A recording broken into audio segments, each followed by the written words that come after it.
Welcome to our Creating a Carer-Friendly Military Community training video. This training will cover who is an unpaid carer, some facts about carers, how to identify and support carers, the referral process, and how we support carers. Who is a carer? What words come to mind when you think of an unpaid carer? What sort of things do you think they do? Who do they look after? Here are some words that might describe some of the things that carers do and feel. Looking after a partner or spouse. Busy. Cooking and cleaning. Getting someone out of bed. Tired. Looking after an elderly parent. Taking people to appointments. Stressed. Managing finances. Helping someone wash and dress. Giving emotional support. Anxious. Expert in who they look after's care. Helping with medication. Looking after children. Who is a carer? A carer is anyone who cares, unpaid, for a family member or friend who could not always manage without their support. They might look after someone with a physical disability, learning disability, autistic spectrum disorder, long-term health condition, mental health issue, general frailty, or a problem with substance misuse. They do not have to be living with the person they look after.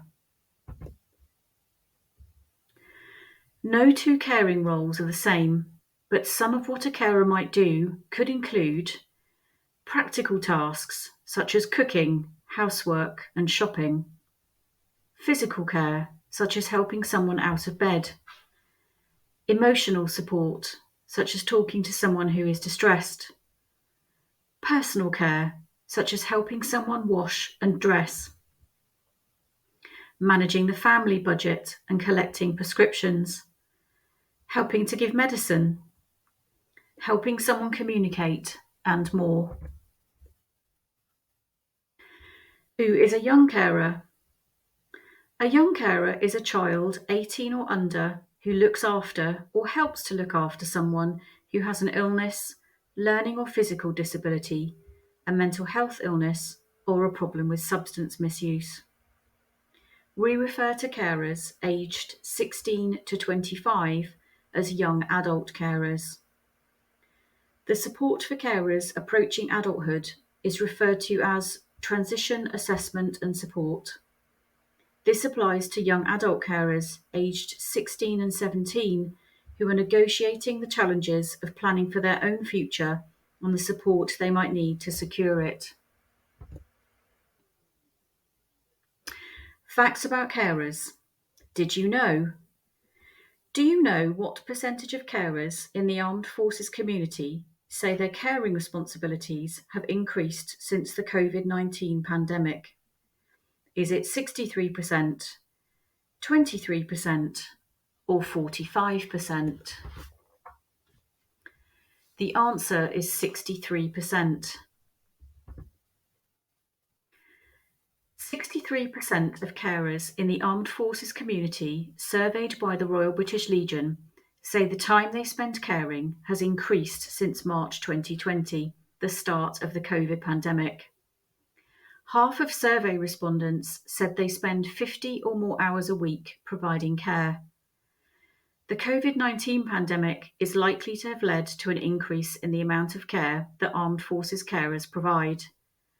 Not only does this evidence indicate that carers in the armed forces community are spending a high amount of time caring, there also appears to be long-term commitments, with 1 in 5 respondents to the survey stating they have been providing care for 15 years or more.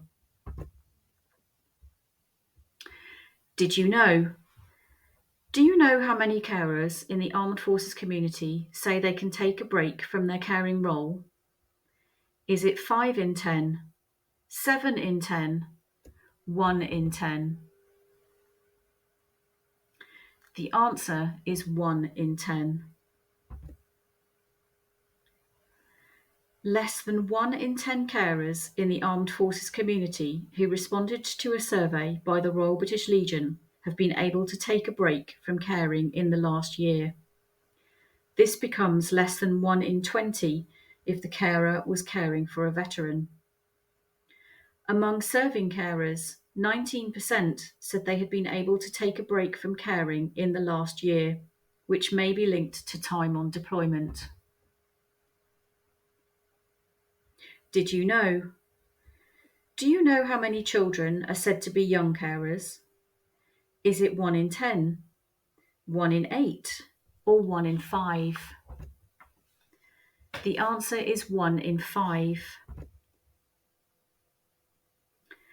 2018 research from BBC News and the University of Nottingham found that 1 in 5 school students are young carers.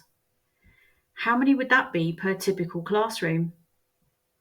If the results reflect the country as a whole, it would mean that there are over 800,000 secondary school children aged 11 to 16 years in England who are having to care for someone at home, with nearly 260,000 regularly doing domestic work, household management, and emotional care. Why do people who are looking after someone not always identify as a carer? Their caring responsibilities may be something they have done for a while, and so they see it as just a normal part of their relationship with their loved one. The word carer is often a barrier to those looking after someone, and people may be uncomfortable to identify themselves with the word.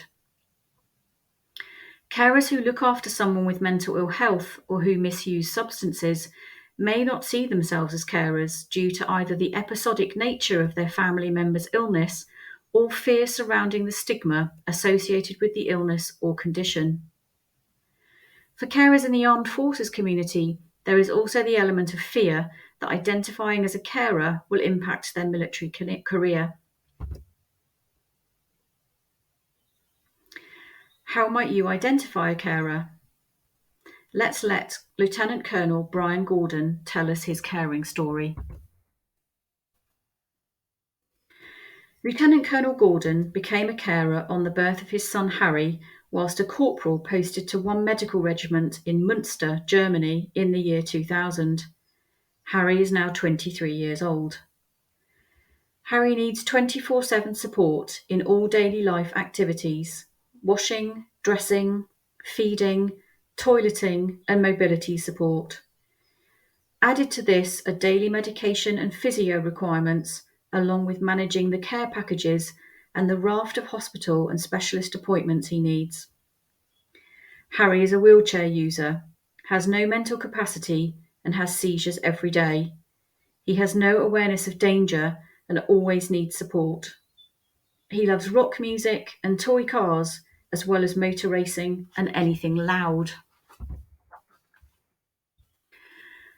Brian registered with APC just after Harry was born.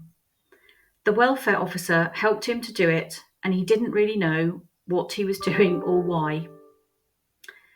Now he knows it helped ensure his future jobs were managed with his whole family's needs in mind. They have had assignment conversations at every move, some for Harry's needs and some are compromised for service needs. Houses have been adapted, and he has always had supportive leadership. From registering with the medical centre, he has also had the support of the medical team for him. They know he is a carer and can take that into consideration when it comes to giving him an MOT.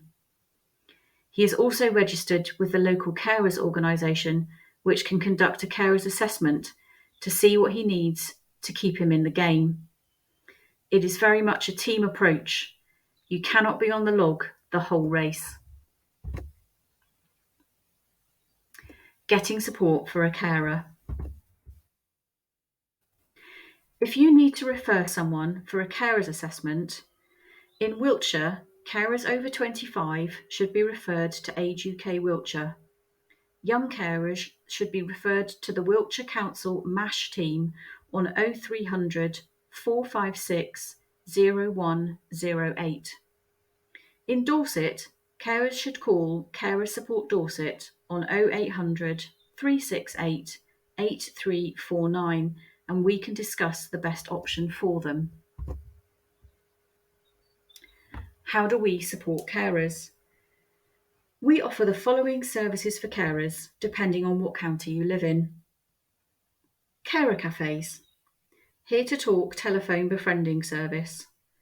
Specialised peer support groups, such as our military and mental health cafes. Family activities and support. Young carer activities.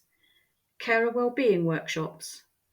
Bereavement help points in partnership with Dorothy House and Prospect Hospice. Distribution of dementia wristbands. Processing of carer grants from Carers Trust. It's important medical centres identify the people registered with them who are carers. Providing support early on, such as signposting to us at Carer Support Wiltshire and Dorset, and other organisations who can help with their specific needs, can protect the health and well-being of a carer and ensure they can continue caring for as long as they wish to do so. Thank you for completing this training. We would love to know your feedback.